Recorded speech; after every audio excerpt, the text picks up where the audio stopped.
Hello दोस्तों, नमस्कार। स्वागत है आपका अपने यूट्यूब चैनल सावन सीटेट अकेडमी में। दोस्तों, हम आज हिंदी में बहुत ही महत्वपूर्ण टॉपिक पढ़ने वाले हैं जिसका नाम है विराम चिन्ह। दोस्तों, विराम का शाब्दिक अर्थ है ठहराव अथवा रुकना। ये हमेशा ध्यान देने वाली बातें हैं। ठीक है दोस्तों। अब किसी भाषा, ठीक है, ध्यान रखिए, किसी भाषा, ठीक है, को बोलते, पढ़ते या लिखते समय किसी कथन को समझाने के लिए अथवा भाव को स्पष्ट करने के लिए वाक्यों के बीच में या अंत में थोड़ा रुकना होता है।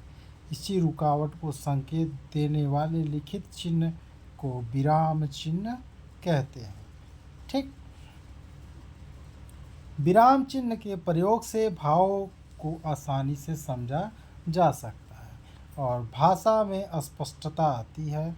यदि उचित स्थान पर इनका प्रयोग न किया जाए तो अर्थ का अनर्थ हो सकता है।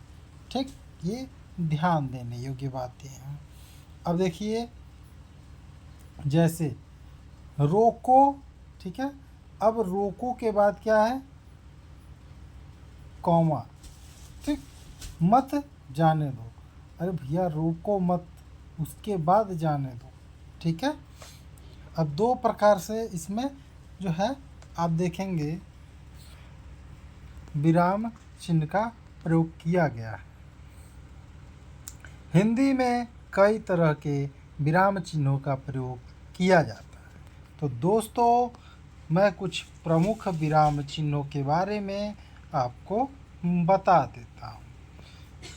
ठीक, ये देखिए, पूर्ण विराम चिन्ह ऐसे होता है। ठीक, अर्ध विराम चिन्ह ऐसे होता है। ठीक,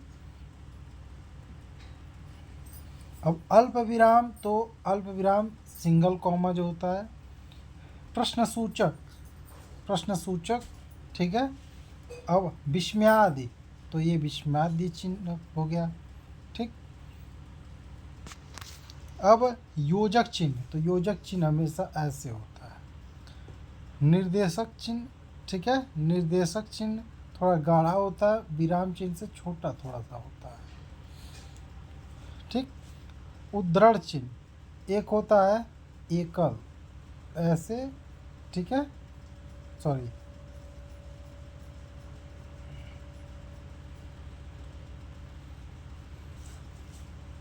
ऐसे और ऐसे।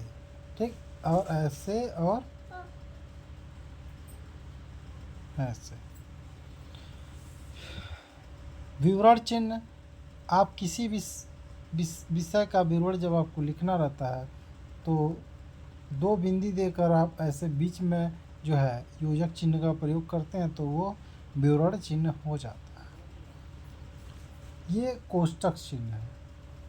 ये आपका त्रुटि पूरक चिन्ह या हंस पद चिन्ह है। हंस पद का चिन्ह का प्रयोग किया जाता है। जैसे मान लीजिए पूर्ण विराम का प्रयोग वाक्य पूरा होने पर किया जाता है। अब मान लीजिए आपने पर छोड़ दिया, पर आप नहीं लिख पाए, तो आप ऐसे चिन्ह लगाकर, ठीक है, हंस पद या त्रुटि पूरक चिन्ह लगाकर यहाँ आप पर लिख सकते हैं। तो ये इसी लाइन में या इसी वाक्य में आ जाएगा। ठीक, अब संक्षेप सूचक का लाघव चिन्ह, लाघव चिन्ह ऐसे होता है। ठीक है। पूर्ण विराम, पूर्ण विराम का प्रयोग वाक्य पूरा होने पर किया जाता है। जहां प्रश्न पूछा जाता है, पूछा जाता हो उसे छोड़कर हर प्रकार के वाक्यों के अंत में इसका प्रयोग होता है।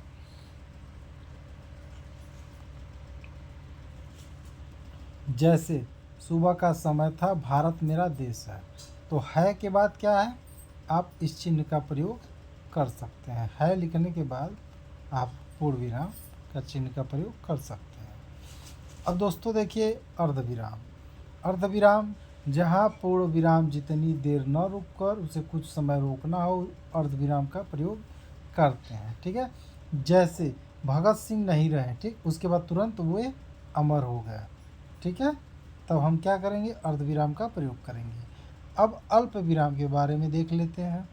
अल्प विराम क्या होता है? अल्प विराम जैसे मान लीजिए हमने लिखा इन शब्दों का प्रयोग, इन शब्दों का प्रयोग, ठीक है, प्रयोग किसी कार्य,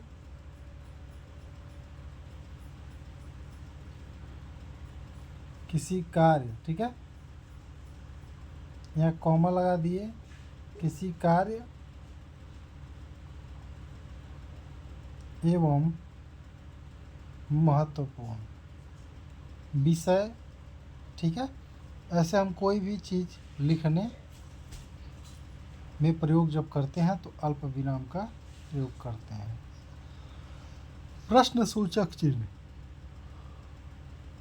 प्रश्न सूचक चिन्ह तब लगता है जब कोई प्रश्न करके उसका उत्तर मांगा जाए। जैसे क्या तुमने अपना गृह कार्य पूरा कर लिया, तो और तुम कब आओगे, तुम कहाँ जा रहे हो, तो ये अंत में प्रश्न बोध करता है, तो उसको क्या कहते हैं, प्रश्नवाचक चिन्ह वहाँ पे लगाते हैं।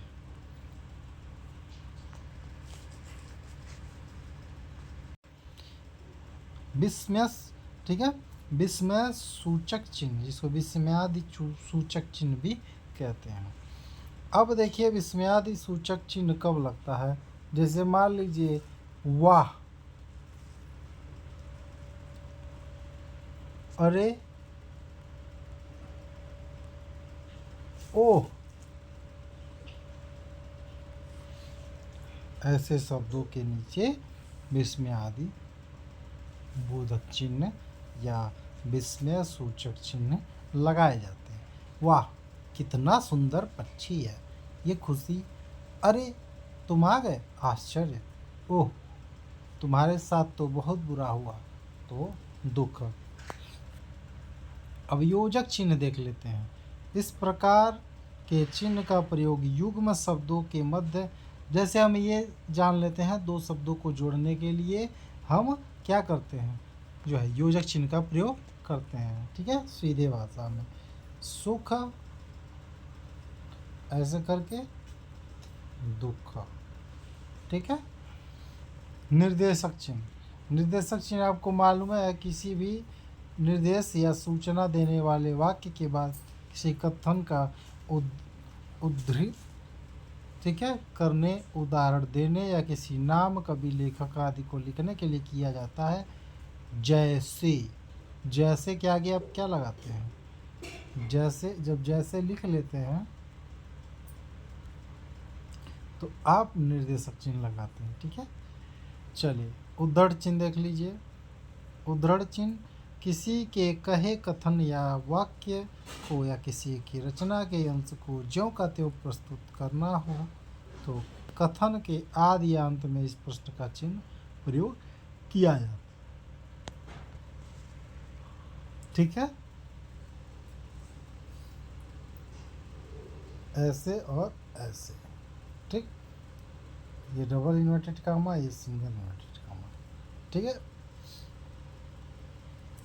देखिए गोदान प्रेमचंद की प्रसिद्ध उपन्यास है।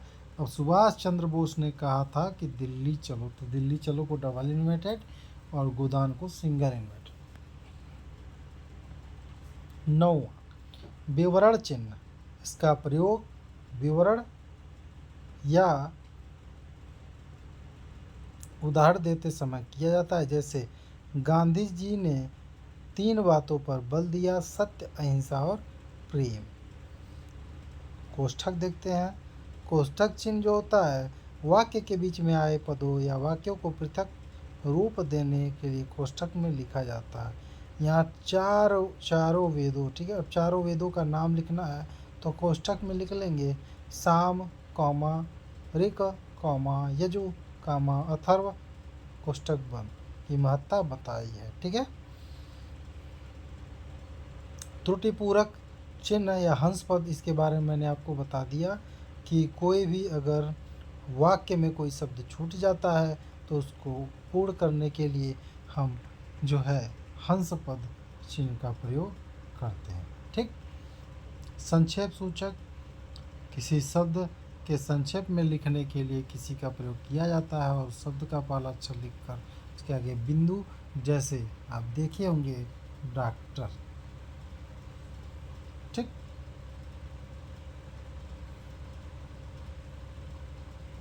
पंडित। ठीक। नाम कितने लोगों का होता है? तो के ऐसे लिखते हैं। ठीक है। तो दोस्तों, अगर कोई भी दिक्कत आई हो आपको समझने में, तो आप कमेंट बॉक्स में अपने प्रश्नों को डालिए, हम उस प्रश्नों का सही उत्तर देंगे। ठीक है दोस्तों।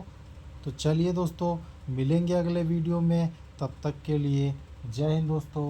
और दोस्तों, अगर वीडियो पसंद आए तो वीडियो को लाइक शेयर और चैनल को सब्सक्राइब करें। चलिए, जय हिंद दोस्तों।